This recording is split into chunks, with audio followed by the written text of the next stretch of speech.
Hi, so I'm now at the General Post Office in Mumbai, which is very near to the main train station. And I'm going to mail a parcel to Malaysia because I have a lot of stuff in my bag that I don't want to carry all the way to India with me. So I'm going to mail some of them home.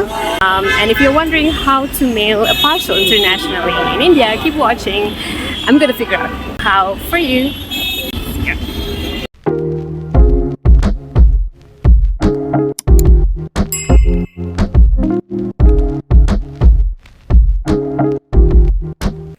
Before coming to India, I had spent about 3 weeks in Central Asia, and it was pretty cold over there, so I have a lot of warm clothes with me. I've also bought some souvenirs from my mom, so now they're taking up a lot of space in my bag. India is the last leg of my journey. I have about 9 more days here, and as you all know, South India, where I am now, is very warm, so I don't need all of these warm clothes with me. I don't want to be carrying them with me all the time while I'm here, and that's why I've decided to mail them home so that I'll have extra space to buy more stuff from India. This will be my first time mailing anything from abroad other than postcards, so I'm kind of curious to see how it goes. Mumbai has quite a number of colonial buildings from the British period, and the General Post Office is one of them. The building was designed by a British architect in the early 20th century. I asked the security officer outside if I could actually mail a parcel from here and if they provide boxes because I don't have any with me, but he wasn't sure, so he told me to just go inside and ask.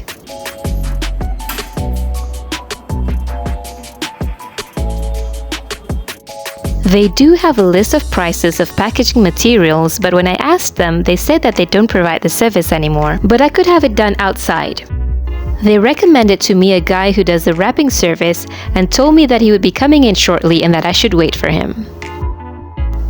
A few minutes later, he's here and now I have to follow him to his shop.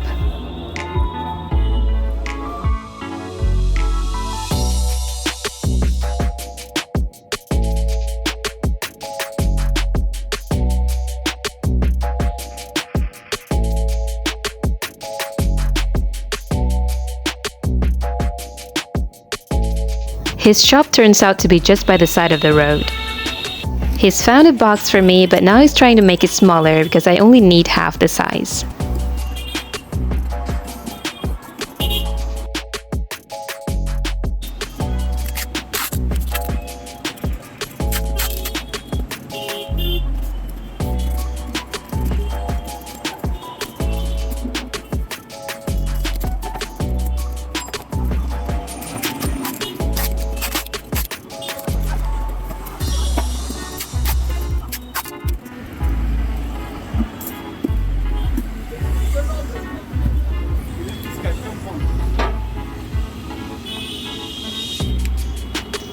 Now I have to fill up the consignment form. To address from embassy, which hotel?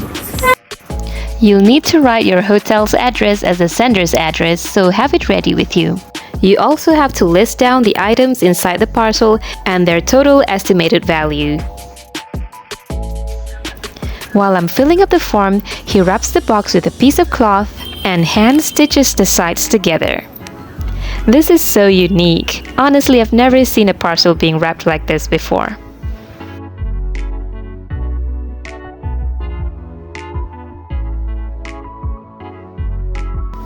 In the meantime, he asked me to make photocopies of the consignment form and also of my passport.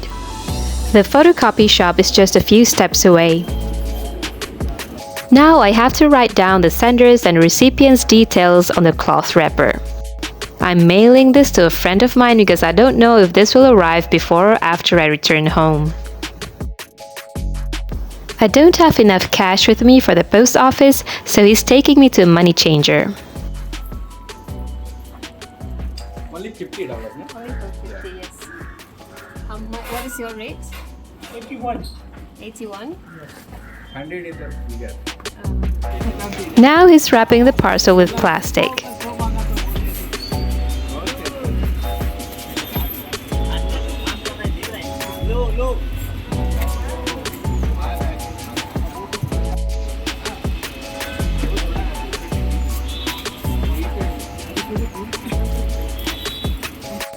Then he puts more stitches in.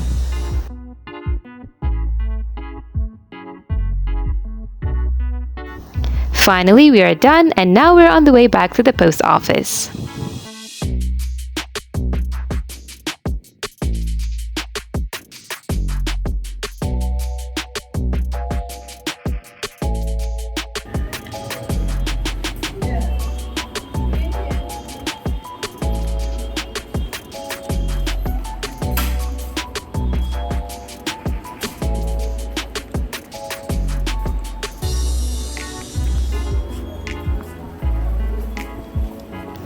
The rates differ for every country. They will charge a specific amount for the first 250 grams and then a different amount for every additional 250 grams thereof. For example, I have to pay 835 rupees for the first 250 grams and 70 rupees for every additional 250 grams. My parcel weighs around 2 kilograms, so I have to pay 1,600 rupees including taxes. Be careful when you make payment here though, because they tried to shortchange me. I gave them 2,000 rupees and they gave me back a few coins when they should have given me 400 rupees back. When I pointed it out to them, they apologized and gave me the correct change, but still, if I hadn't been paying attention, I would have lost that money. The guy who did the wrapping charged me 600 rupees, but I managed to haggle down to 300, which is probably more than what I should have paid, but I guess I should have agreed on a price before I took on his service. Once you've made payment, they will give you a receipt with a tracking number so that you can track your parcel through their website. Hi everyone, so I'm now back in Kuala Lumpur. It's the 10th of November today, and my friend has received the parcel yesterday. That was on the 9th of November, and I mailed it on the 1st of November, so it took just over a week for it to arrive, which I think is really fast considering that it's not even express post. This is just normal air parcel, and the price I think was quite reasonable. I don't know about the other courier services out there, but I think Indian Post does pretty well. And from what I can see over here, the parcel is intact. The plastic covering outside has no tear. There are some slight dents at the corner, but that's totally fine because I only have clothes in here. Yeah. So if you're ever thinking about mailing a parcel internationally from India, you can definitely trust Indian Post. And that's all for today. Thank you so much for watching. I hope you found the video helpful. If you did, please like, comment, share and subscribe, and I'll see you in my next destination.